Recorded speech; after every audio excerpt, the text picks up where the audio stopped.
In this video, we are going to discuss about disk management software. So let's see what are the tools that are available for us. The first one is disk cleanup. What does disk cleanup do? It will look for files that you have not used in a long time and then ask you whether you use it or not. If you say that you are not using it and you are not going to need it in future, it will just delete it and free up that space for you. So that increases the memory space on your disk. The second tool that is available to us is the disk defragmenter. Let's see what a disk defragmenter is.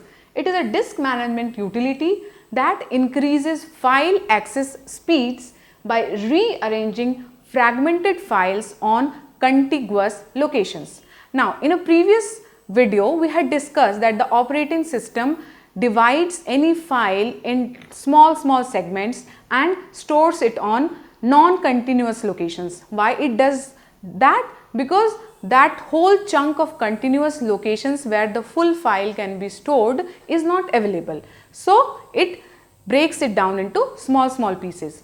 But breaking down affects the speed of access. So if I am accessing a file that is there on 10 different segments of the hard drive, so it will take that much more time. What the defragmenter will do, periodically whenever you run the defragmenter tool, or you can set it so that it runs itself after some period of time, say 15 days or a month, the defragmenter will look at those files that are into different segments. Then it will see how much space it needs. If that space is available anywhere, then it will take all those 10 pieces, join them and put them at one place. So what will that essentially do? It will increase the speed of access of that file. So that is what the disk defragmenter does.